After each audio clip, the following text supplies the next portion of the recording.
Let me just try to add something to my. Let me just try to add this little window real quick on my OBS real quick, and I should be good. There we go. Yeah, I just see myself, but that's fine. Oh, there we I'm just gonna put you right here. I don't have such a nice camera as you do, but That's okay. I do this, you know, for a living, I guess, mhm. something like that. And then I'm gonna just kind of move mine back a little bit as well. Yeah, sounds good. Yeah, it looks good.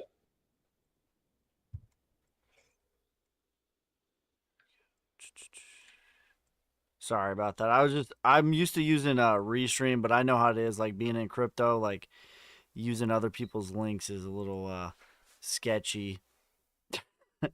Oh, But no worries. No worries. all right, cool. So we should be live on there, and we should be live on there. Oops. Cool. All right, dope.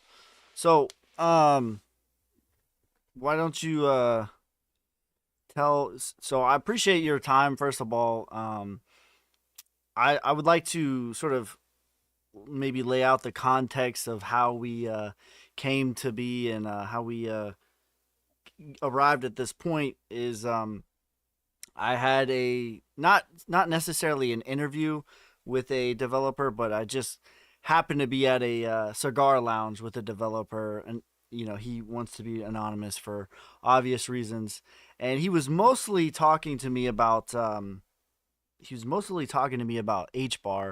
and the tokenomics. He did say that, like, I asked him all kinds of questions, like, from an insider's perspective. Like, for me, one of the criteria that I look at is what projects are real deal developing in the bear market. Like that, those are the future winners, in my opinion. Not just sort of front running, so to speak, but who is developing in the trenches right now. And he did say that HBAR, but he mentioned that HBAR's tokenomics were not what they presented, and everything that he said to me, it was mostly about HBAR, but he just sort of like threw in there that there is perhaps vulnerabilities on the HashPack wallet, which I've made videos about HashPack and Saucer Swap, and I had recommended it on my channel, and I felt like I had a responsibility to, if anything was bad, to put it out to the community. And I said that he didn't say that there was anything necessarily that has happened or that will happen. He just, and I'm not a developer, so I don't know. And I just felt like I had a responsibility to put it out there. So, with that, I'll let you sort of tell the people who you are and what you do and all of Yeah. that. Yeah, so yeah, it's great to connect. Really kind of strange way to connect, but always always happy to hop into calls and answer some questions, right? A lot of times crypto seems like a black box looking from the from the outside. Mm-hmm. Um, and yeah, I mean, there's definitely things in terms of like the HBAR tokenomics that there's questions about. And Hedera and Swirls, they try and be as transparent as possible with that. It's just that there's so many communications all the time that sometimes they just go miss. You can't quite find them. But on the side of HashPack, in terms of the vulnerability and so on, I mean, it's I mean, I don't know where they could have gotten that from. We have a very, very solid team. And for context, so I'm not one of the founders from HashPack. I'm the director of operations. So I run all of the marketing and all of the business side from HashPack. So I'm not a developer as well, but obviously working in HashPack, I'm kind of a sponge. So like I try and grab as much as I can from the team. But in terms of security, that's really the most important part from any wallet, any non-custodial wallet, any infrastructure, and obviously in crypto, that's the number one priority. We put it up there with user experience and so on. But at the end of the day, what's most important is to keep our users safe. So I guess I can go into a little bit of depth on how we kind of approach security to make sure that people feel comfortable. And I've done this many times over Twitter Spaces, and we've done blog posts and so on. But we actually have one of our co-founders. He works at a cybersecurity firm, not like sort of like Halborn. Probably a lot of people in DeFi are familiar with Halborn. It's not Halborn, but like sort of like that. So like enterprise cybersecurity firm, and he has a bunch of certifications that are like extremely complicated to get from what he's told me, and also from others. Also speaking to other companies that come and want to work with HashPack. So the way that we approach cybersecurity is extremely we take it super seriously. So basically, every single line of code is audited internally by the team. We're audited by a third party. Obviously, in terms of if you want to have the most secure experience in crypto, we even say it ourselves. Get yourself a hardware wallet and use that. There's Decent, there's Ledger, although Ledger still doesn't have the HTS tokens, the NFT, and the NFTs hopefully soon. And then soon enough, there's going to be Citadel wallet also coming into Hedera, right? That's going to be launching coming months. So that's really the most secure way to store your assets. But in terms of HashPack as a non-custodial wallet, we've never had any vulnerabilities. And I'd probably say that over this past year, we've probably audited the code base around 700 times. So, and we've obviously done a bunch of different updates. One of the things that there's a common misconception in terms of auditing, which is something that I didn't know coming in, but now after being here for so long, I've understood, is that even with like DeFi protocols or anything, even if Halborn comes and audits all your code base, the day after, once you do, do a PR on your code base, you might have introduced another a vulnerability, right? So that's why we're constantly auditing our code base, and every single update, we have our 100 kind of point checklist that we have to go through to make sure that everything works perfectly. And we also have certain strategies in terms of how we deploy certain things. So we normally deploy everything first on the web wallet, and then obviously you have to go through like the Google approval process, the Apple approval process. So we do a ton of stuff in security. It's normally not the things that most retail users and most of our user base are most excited to hear about, but we spend a ton of time on that. So you said audit is not only by your team internally, but also by a third party. Like who is that, and like what is? Yeah, so we did an audit. It was a 4-month long audit with Quantstamp, and that you can actually find the findings on the audit on our website. So you can go look through all of that. And obviously, one of the things that we are very aware of is that even though we audit a lot, like internally, you always want to have a fresh set of eyes looking at your code base, right? So that was essential, and that's something that we're planning on doing more in the future. And so yeah, so that's there was a whole blog post about the audit. There was a whole Twitter thread, and yeah, there's like, if there's like more people want to hear about security, I can talk to Nick on our team, and he can write a full blog post on some of those things that I mentioned earlier. Cool. So what you mentioned, there's like 100-step checklist. So what are like some of the things on the checklist that HashPack sort of goes through? Yeah, so to be completely honest, like it's like this 100 check, it might not be 100, it might be 50, it might be 30. Like it really dependent, right? Like, and again, I'm not a developer myself, so for the most part, a lot of the stuff like I just don't even understand. But a lot of the stuff that we're looking at is, okay, when people are going in, like how do we, and this is my layman's term, like my layman understanding in terms of like how this whole thing works, is that you basically see how it's like we look for all the vulnerabilities, right? So like when data is coming in, when data is being transferred, like is there any way where it could be exposed? And you know, if there is, like it's never going to go live. So those are the types of things that we're all constantly thinking about, because like at the end of the day, the most important part is to keep the private the seed phrases and the private keys completely secure. And you know, we've never had any issues with that.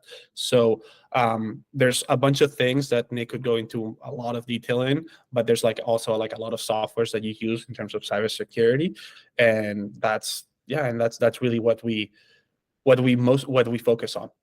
I'm sure that again, Nick could go into a lot of detail, but we try and keep everything extremely secure, even like in terms of like our own personal security practices from from each employee in HashPack. It's very, very robust. Everything's kind of very siloed in terms of like the places where there's sensitive information in terms of code bases and so on. So we take security extremely seriously. Our servers are really beefed up, and it's not a worry. Like obviously you have to be wary of like Mm-hmm. anything that could happen, but like it's something that like we've kept up with very, very well. And obviously the massive props to Nick, Tyler, and our development team for all the work that they've done. And that's been my personal experience, and I put that out like, so basically like your friend connected us via a TikTok, but it was like a really long, like hour plus video, which is fine. But that's been my experience with HashPack. I've recommended it on my channel many times, and I've been a fan of like Saucer Swap as well. Um, the one thing that sort of like did catch me off guard with this developer that I had a chat with was the uh, the tokenomics of HBAR, and I'm like a charts guy. That's sort of what I do, and it to be honest, like it kind of caught me off guard. HBAR was in my top three holdings, and I was a not a H barbarian, but pretty close. So do you know anything like what is the deal? Like I know that the developers need to keep funding projects and stuff like that, but why is the why is the sort of supply seemingly four times what it's supposed to be at this moment? Do you know anything about that? So I'm not 100% on the reasons. I'm sure that Swirls has the reasons, obviously, and here I'm speculating, right? I'm sure that there's some aspects of the price movement, right? If you were planning on releasing X amount, and obviously Swirls, which is the development side of Hedera, which were the ones that eventually separated from Hedera, but they're building and improving on the hashgraph technology. They need to get funding through HBAR. So Mm. obviously, if HBAR price is down, they might need some more funding from that. But I know that they've put a bunch of articles on their website, and I'm sure that a lot of their either Hasker or any person on their team would be more than happy to address it. It's definitely like they're definitely like picking up on the sentiment from the community, because that's a question that people have, and it's a good. I have that question as well. At the end of the day, like we're HashPack, we're completely independent from Hedera. Like we have a very good relationship, but like we're not on those types of decisions. And we're definitely, but and from all that feedback from the community and so on, we've definitely seen a change. Obviously, staking going down from 6.5% to whatever it is now. It's kind of algorithmically, right? It's like a 2.5, or it might be a 2.3. So that's restricting the amount of HBAR that's going out. And you also, like, if you go into the governing council meeting notes, like they've denied several amount of either requests for HBAR and things like that. So they're definitely like tightening their belt. I'm not a chart guy, but I also understand what an increase in supply means in the future, in terms of like what the the down pressure that it can add to the token. But at the same time, it's just like if you start thinking about it in terms of the perspective of Hedera, that they're looking at like 100-year company, Mm. um, it's kind of a bleep in time, Right. right? Obviously, there's a lot of people that you want that dopamine hit of like, oh yeah, it's pumping or whatever. Yeah. But when you look at it in the very in a very long term perspective, it's something that, I mean, yeah, it's a talking point during this time, but at the same time, like when you start, if you were thinking 10 years in the future, like I don't think we're gonna be we're even going to be bothered by this. Hmm. Interesting. Interesting. So, you mentioned that swirls, uh, sort of separated from Hedera. Do you know why they did that? Like, what was their reasoning for that? Yeah, so that was part of their decentralization plan. So Swirls obviously founded Hedera, and then they created the three. So within Hedera, they created the governing council, right? Which is Hedera is an LLC, and the governing council is they operate that LLC, and then Swirls eventually kind of moved out and created their own LLC. So now they're part of the council. So like they're still heavily involved. They're technically the only governing council member that is there in perpetuity, I believe, if I'm not correct, if I'm not wrong, but I think so. Um, and now Hedera is basically the LLC that amasses like the entirety of the governing council. So that was part of this decentralization. But before that happened, and Swells moved out of Hedera, what they did as an entity, what they did is create the three funding organizations, which are the HBAR Foundation, the HashPack Association, and the DLT Science Foundation, which are the organizations that are basically funding a lot of the development, initial development from the teams building on Hedera. Hmm. Okay. Interesting. So you had mentioned earlier that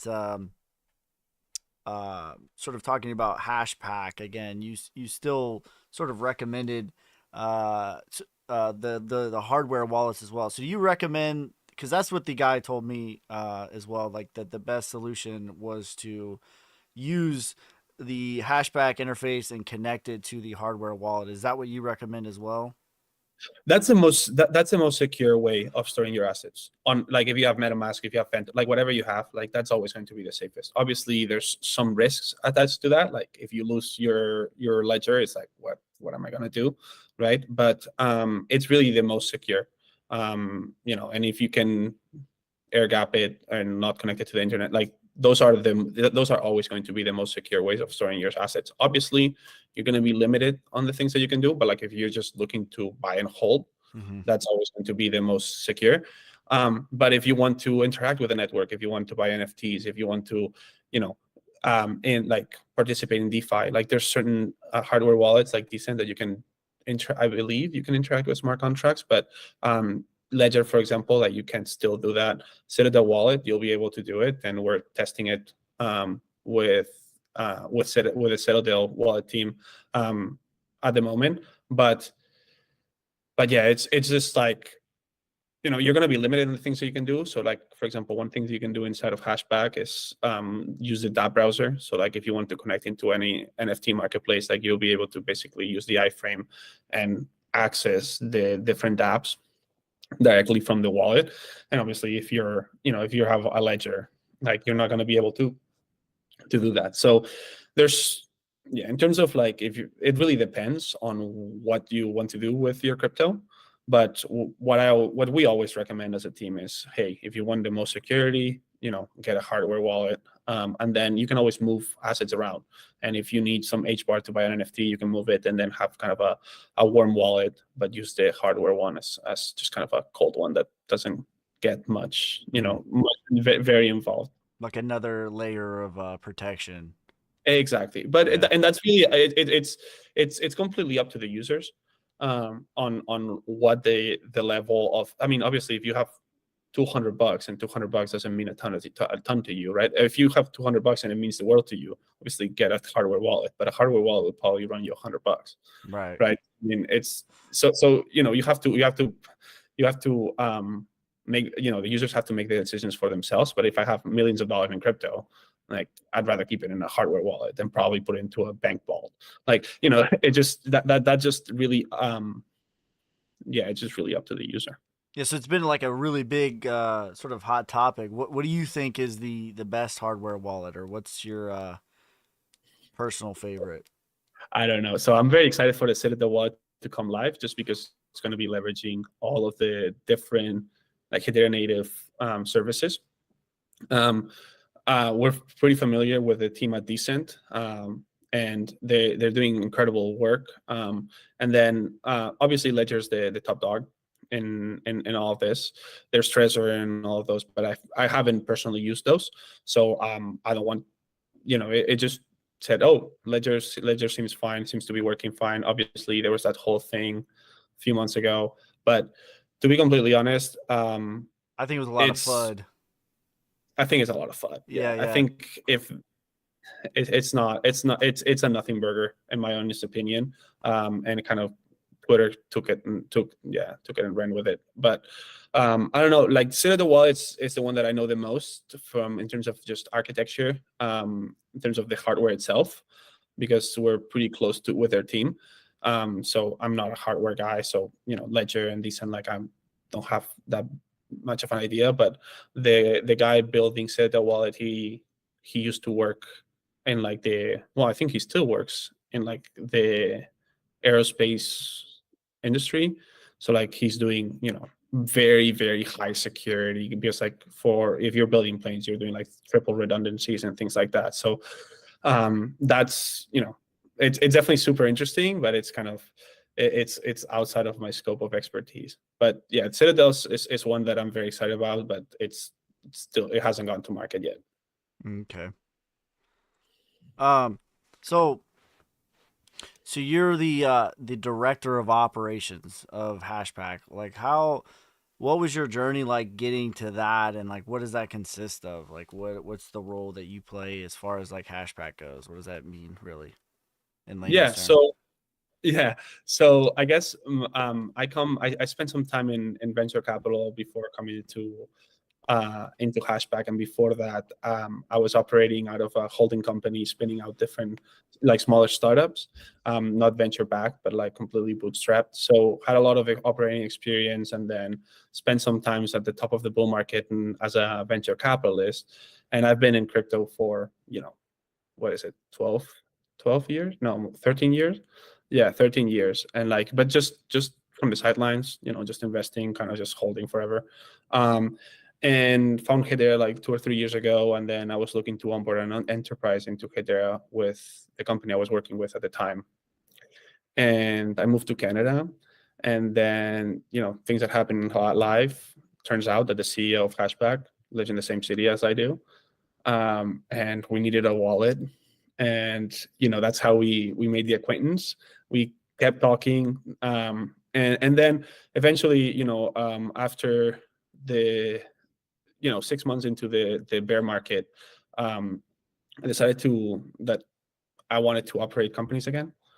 And and yeah, and then I came into HashPack. HashPack, like the entire team, are engineers, and I had having been operating a lot of businesses in the past and having that venture capital experience, it was a very good fit. So yeah, basically, like I mentioned earlier, right? So I run all of the marketing, and I obviously a lot of the team, like we put on a lot of different hats. We're a small team, so yeah, I do all of the marketing, business development. I do that a lot with our CEO. I do all of the financials, all of the kind of the more boring stuff, in terms of like legal and all of those types of things. And then obviously in terms of strategy, that's something that is very, very exciting. But yeah, that's really kind of what the day to day is like in HashPack. Like we spend a ton of time on like the strategy aspects, and also like nurturing the community, because we get invaluable feedback from the community. At the end of the day, like HashPack, like the founders met on Discord, like because they like Hedera, and that's kind of how HashPack happened. So like we're done, like created by the community, and it's kind of for the community. So on all of those aspects. I'm still here. My camera just goes off every 30 minutes, unfortunately. No. But um so you mentioned like just developing. What do you see like on the horizon of HashPack over the next use big picture time frame. Like, what is the goals of HashPack to do on like a bigger scale? Is there anything that you could like talk about or anything like that? Yeah, so obviously, like, there's a lot of stuff that I wish I could talk about already, right? But our current objective, right? One second, apologies.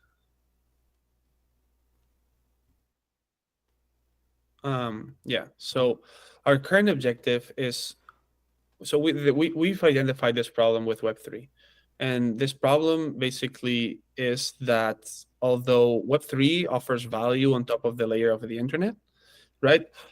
People are not spending nearly as much time on Web3. Like, if people are spending, 10, 15 minutes a day, like interacting with Web3, I think that's pretty high, right? So as Hashpack, as infrastructure providers, our number one priority is to try and get people to give companies the tools so they can build applications that their users use for extended periods of time. Mm. We want to create those rails that make it extremely easy for people to build applications that are very engaging, right? I mean, the amount of people, like, I mean, I spend quite a bit of time on TikTok and whatever other, or YouTube, right? How many, like, do you think YouTube has a problem of like, oh, people are not spending 15 minutes a day on YouTube? No, Like, no. they're spending hours on YouTube a Yeah, day, or in TikTok is even more, right? yeah. And that's really what we think is missing on Web3. I definitely think that, like, in terms of different networks, I think that in the like in the long term, I think that networks won't matter. I think that it's just going to be a choice. It's like choosing AWS or Microsoft Azure.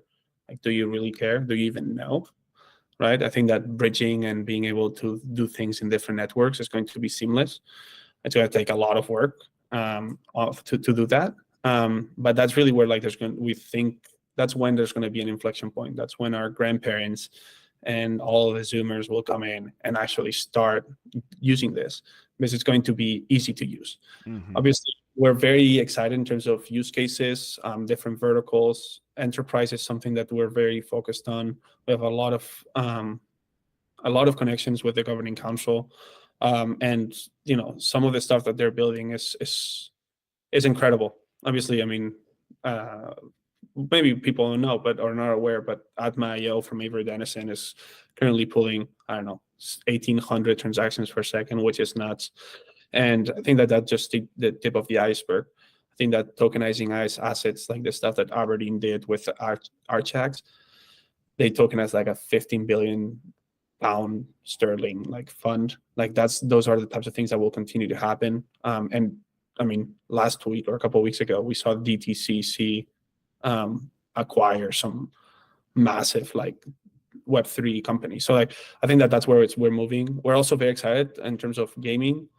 I think that gaming Web3 is still very early on, because, like, the good games, the games that, like the GTAs, how long Hmm. have they been building GTA 6? I mean, I don't know. It's been forever. Decades. It's been forever, right? They Yeah. spend so much money. So to get to that point, like, it's gonna take time. But in the meantime, as Hashpack, what we're working on is to, in terms of, like, that connecting layer to Web3, we want to make sure that it's super solid. Like I Yeah. said, like, we're not gonna build the TikTok of Web3. Like, that's not our role. Our role is to provide the rails so that TikTok can be built. On Uh, Web3. yeah, on Web3, exactly. And obviously, I mean, Hedera has a bunch of advantages and so on. But again, like, we're strong believers of a multi-chain future. I think that there's a lot of projects doing a lot of interesting stuff. A lot of projects that you know have different, that maybe are dropping the ball in certain aspects. But that's, at the end of the day, that's kind of what is so awesome about this space. It's so fast moving that it's like, it's pretty incredible, and everyone's kind of just trying everything, which is cool, because then when something works, you can go and say, oh, this could be cool, right? So, as Aspect, that's kind of where our focus is at, like, really on the enterprise side. I'm continuing to be very quick on development. Currently, we're doing about about a release in terms of updates and features a week.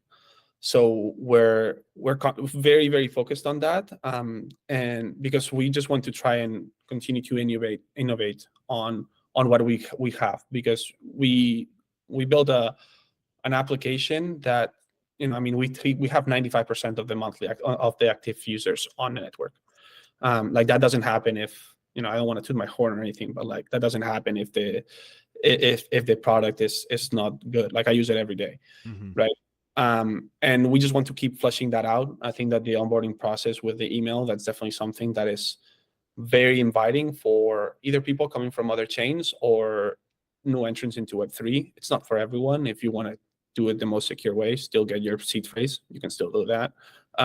But I was reflecting the other day, and there's like, if you want to create a Google account right now, that's going to take you longer than creating a HashPack. Yeah.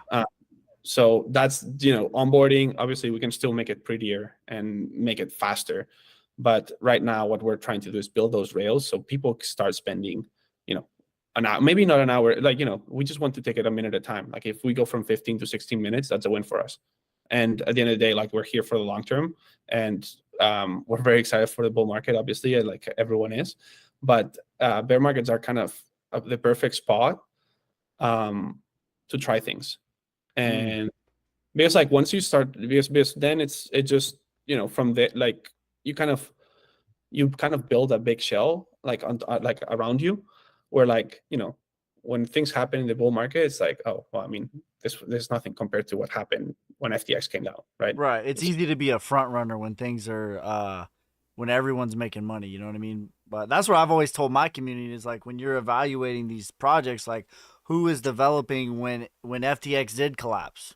You know what I mean? And yeah, I got to give HBAR and HashPack credit for that. They've been heavy in the trenches on the development side, and that's one of the reasons I was so excited about them. The first moment when I was like, oh, okay, like about HashPack or not HashPack, but HBAR specifically. What I used HashPack was I was with my friend and he and I are pretty big miners. So like he was the first person that I ever paid in crypto for a good or service. And anyways, I was paying him in crypto and we were doing a test with we did Polygon on the Matic network, which is supposed to be all about speed. And I sent the transaction, and by the time it like hard transaction cleared, it was like, like 4 minutes or something like that. I'm like, oh, that's pretty good. That's way faster than ACH. And then I did HBAR on Hashback, and I think I sent it to Coinbase, or I might have sent it to his Hashback. I don't remember. But I hit the transaction, and by the time I looked up at my computer, it was already there. I was like, whoa, this is the And I just difference. got it just I mean, it's really incredible. And I guess on that, just this week it got 50% faster. So yeah, it's just getting faster. I mean, the thing that I keep, so we all have friends that are not into crypto, right? And yesterday I was at a dinner, and we were talking about like Bitcoin and paying with Bitcoin for dinner. And I was like, well, the issue there is like, if we are going to introduce crypto, it has to be, or Speed. several orders of magnitude better than using your Visa, right? It has to be faster, it has to be clear fast. Otherwise, it's just going to be like, well, what? Like, do I have to pay like 30 minutes before I even get up? Like, so obviously each network, like I said, like has their own things. Bitcoin, we wouldn't be here without Bitcoin. We wouldn't be here without Ethereum, and we're super grateful for that. But speed, if we want to onboard billions of people, speed is essential. Mm. Speed and throughput and so on. And obviously, I mean, Hedera, it's locked in at 10,000. Like it's, Lehman has talked about it. Like if they even do one shard, it's going to be crazy. Like I don't even want to think about it. Mm. So that's going to be, that the speed is really something that is quite amazing once you experience it for yourself. That's one of the things that I was excited about HBAR is because I know, like looking at uh Silicon Valley, and like there's a major liquidity crisis in the traditional finance, and a lot of the crashes have become because like the sort of musical chairs stopped and they were holding money because ACH transactions take like 7 to 10 days, and people don't really understand like how much faster even the slowest one, Bitcoin, a 30-minute hard transaction is like exponentially faster than your ACH of like 5 to 7 days, where HBAR like 3 seconds is insanity. That's a hard cleared transaction, not like Cash App, like, oh, I see it, but the bank has to spot me for 5 days. Like, no, like that's a hard transaction cleared. No, It's 100%. I mean, and same with the payment providers. So, and I'm not 100% sure on the length of like getting the money like actually in your bank account, but just like the example you put in terms of Cash App, like if you go to a restaurant and they, let's say that in a month they've made 100 grand, like they don't receive that 100 grand until 30 days after. yeah, So it's like, I mean, in terms of cash flow, I mean that really slows down business, right? Like what if a pipe bursts? Like that's out of your bank or your savings, and like because oh yeah, I mean I'm gonna get, it's fine because like, you're gonna get the money back because of, it's gonna clear, but it's not the most efficient. especially in crypto, like so much stuff can happen in 30 days. Like it's Right. unreal. It's like the speed. It's like we say it's the speed is like on, when you watch like YouTube videos and you put it into 2x speed. It's like working in crypto is like putting in 5x speed or 10x speed depending on the day. Like when that whole FTX thing happened last year, I mean yesterday, or was it today that like he got convicted? It feels like literally 5 years have passed Yeah. since. So I mean, crazy. what was like the sentiment around the HashPack, all the employees when that happened? Like how was everyone feeling like when FTX collapsed, Bitcoin bottoms out at 15,500? What was the sort of the sentiment around HashPack? So, I mean, we've been like everyone in the team has been in crypto for a long time. I mean, I saw Mount Gox happen, so like I've seen all the cycles. It's like they don't even face me anymore. It's like, oh well, here you go again, right? It's like it's It's that that part of time. it's that GTA meme. It's like, oh shit, here we go again. But so it didn't really phase us. I mean, obviously, we're big proponents of like not hey, not your keys, not your crypto. Mm, Uh, and but it was horrific for the space, and we had to sympathize with everyone that lost a lot of money, and we did that. We helped a ton of people. Like I mean, we have probably that week was insane in terms of support. We had thousands and thousands and thousands of support tickets of mm, people, and the stories are really heartbreaking. And we kind of gathered as a team and said, okay, well, I mean, obviously, what we're doing is enabling people to avoid those, right? But there's a lot of education that has to go, mm, uh, that has to be stepped up to continue to educate people that, hey, look, yes, having it in the exchange is super easy, it's hassle free. You don't have to have your seed phrases. It's great, right? But at the same time, like I said, right, like even as an employee from HashPack, I'm going to tell you, if you want to keep it the most secure, get a hardware wallet. You're still going to be using HashPack in some way or mm, another, but like get a hardware wallet. And since then, one of the things that we changed is we've really stepped up that education in terms of, hey, we're trying to make it as easy as possible for you, so you do this. So but at the end of the day, like I'm not, like I can't just make you do it. mm. Like I can't. Right. It's the user's choice. So from that, I think that happened in, what was it, November of last year? November 8th. Yep. Yeah, November last year. And so since then, we actually we partnered up with a media company called Infinity, that does a bunch of just Twitter Spaces. Ryan Solomon, he has his YouTube channel, and we've done a lot. Like we've done 150 interviews or something like that. Governing council members, Lehman, Mens, and you name it, basically anyone on Hedera. And it's a current theme. There's a theme that we've sustained throughout that whole entire time, and it's, hey, like make sure you keep your assets secure. Like make sure that you are taking the precautions so these things don't happen to you. Make Mm, sure that you don't go into phishing sites, or that you don't click a link that you don't know about, right? So obviously, some people still fall through the cracks. Twitter's not for everyone. Discord's not for everyone. We put all of the warnings, and it still happens. But what we've seen from that is massive reduction.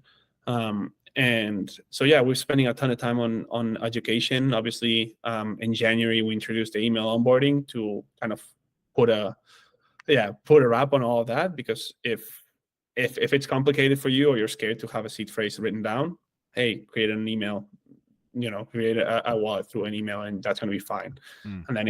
And then from there, the next step is like get a hardware wallet. Yeah. But we also have to understand that people have to take things one step at a time. Yeah, I feel like I have a responsibility on both ends of the spectrum as being a creator. I'm more of a charts guy, but also I feel like I'm an educator, and on two ends of the spectrum, like genuinely I do not believe in the US dollar, and I know how this, there's been 300 fiat currencies since ancient Egypt, and there have been 300 failed fiat currencies since ancient Egypt, and we've lost 98% of the purchasing power since 1971. So like I know how this goes, and like I've literally have talked to my friends, like I don't want US dollars anymore. Like literally, like I don't want them anymore. So I feel like I have a responsibility to like warn people, like, hey, the Titanic is sinking over here. It's 98% of the way done. If I owned a crypto and it was down 98%, I'd be pissed. You know what I mean? But people are just fine with that for some reason, just because, oh, that's how we've always done it. This is how we're always going to do it. And that's sort of one aspect of it. And the other aspect of it is like everything has a cost. You know what I mean? There's nothing in life that's free. So it's like you can either have convenience or you can have security. You cannot have both. And if you want security, then there's a minimum of like 30 minutes, an hour of education that is necessity, so that like the FTX sort of stuff doesn't happen to you. But it's too easy. Like I always relate it to like I'm a physical silver stacker as well. And I always relate it like this: the exchanges are, I wouldn't go into a coin shop, buy some silver. You know what I mean? I wouldn't buy an ounce of silver or whatever and be like, all right, just leave it at the coin shop. Like, no, I would take the silver to my house and put it in my safe in my house. But when you buy crypto on an exchange, that's essentially what you're doing. It's like the exchanges are for exchanging; they're not for storing. You know? Exactly, and you're completely right. Yeah, I mean, I think. Yeah, I really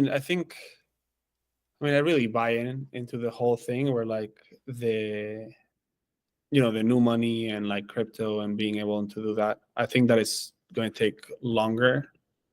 Oh my god, my computer! 1 second, my computer's about to die. Like 1%. But okay, there we go. No, but I think that it's going to probably to take it's going to take a lot, and it's going to take a while.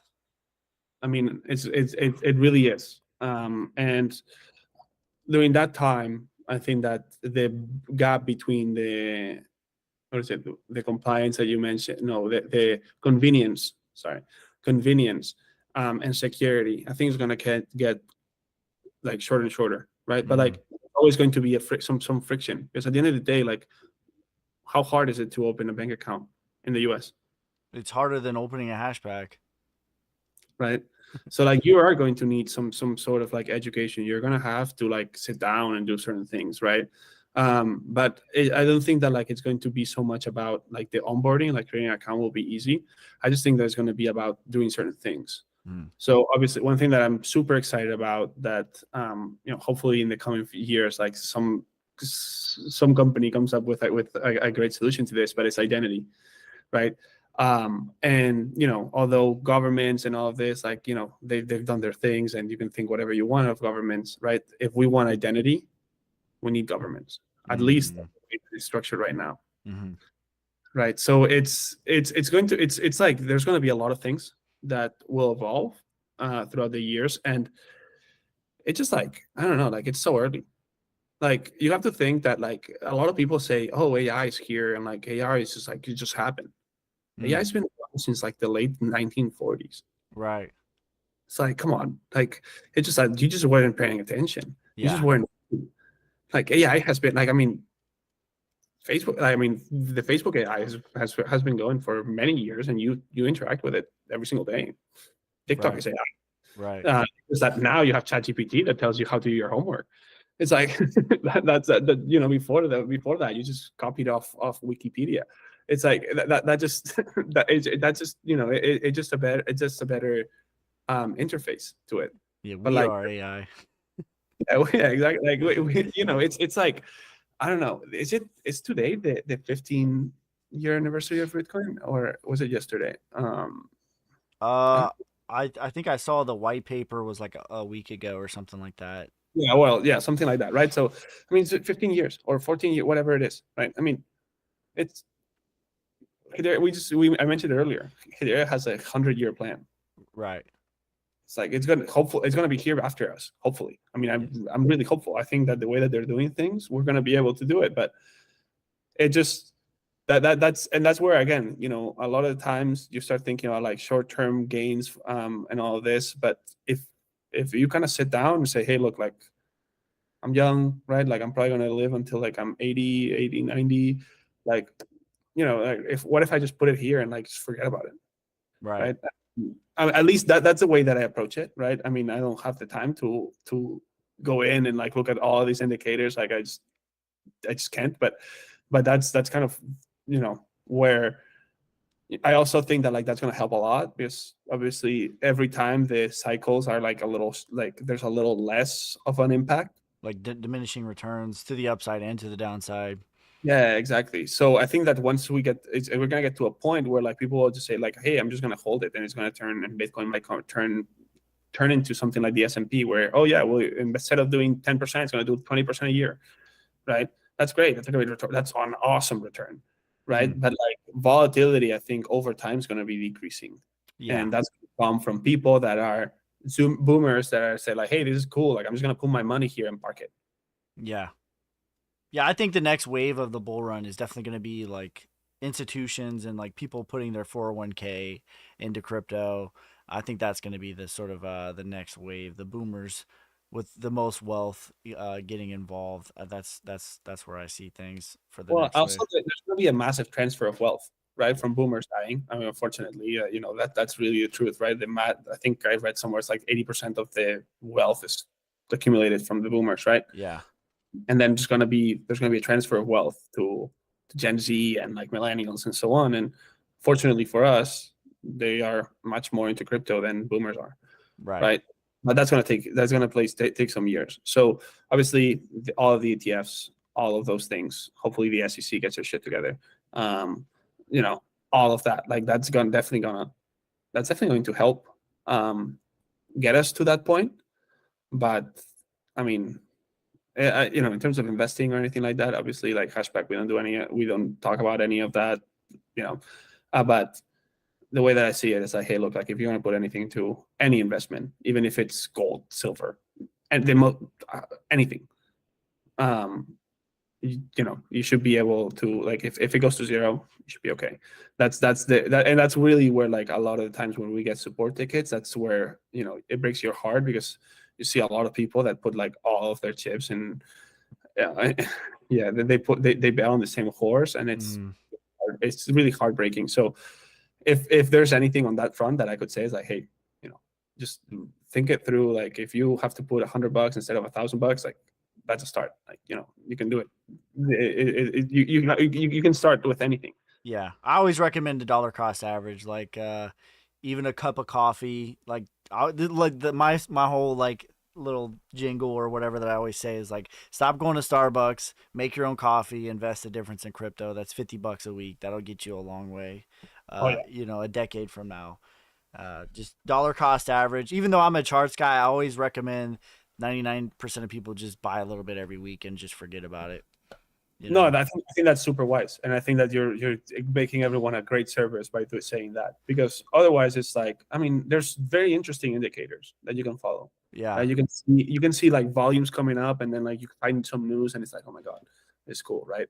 But at the same time, like, all of those news, like, when you aggregate them throughout the year, that's the most important part. Like, that's the knowledge that you need, because then it's like your indicators that, like, hey, this is bullish for 2 or 3 years from now. Mhm. Like the stuff that was happening, like the stuff that happened in FTX, it's really unfortunate, right? And I still don't think that we've seen all of the ramifications play out in terms of the FTX stuff, because they're going to have to liquidate a lot of their assets. But like I think that it's better that it happened now than if it would have happened 4 years or 5 years from now.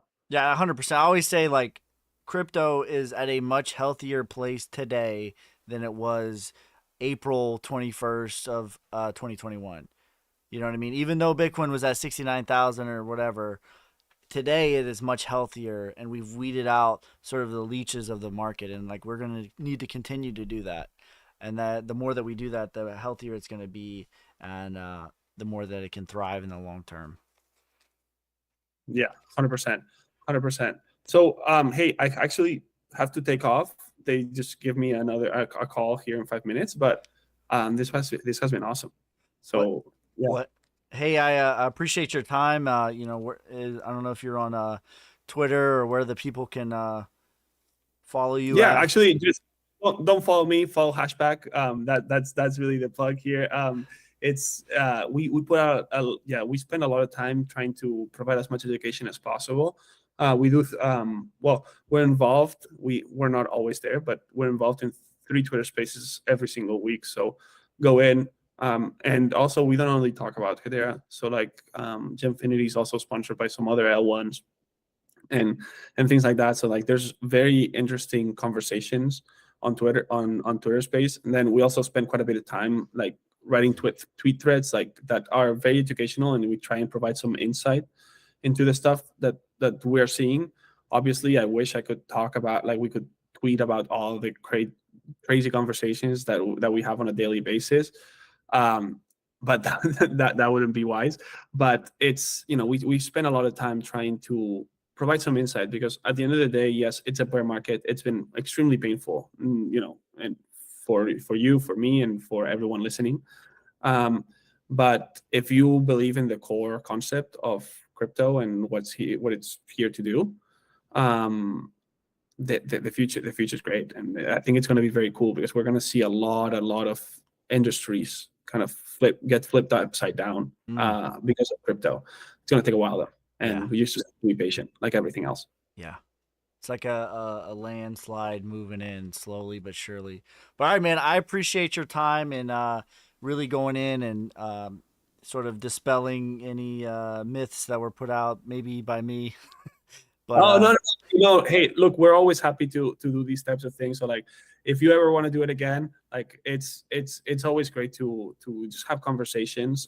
We, at the end of the day, like, it's still a very small space. So the way that we see it is that there's always things to learn from other people, and having conversations is great. At the end of the day, it's, we're all passionate about this space, and it was a great conversation. So yeah, I really appreciate you, making this happen. yeah, thanks. I'll respect your time. We'll end it here, man. Thanks. Cheers. All right. Thank you very Cheers. much. Peace. Bye.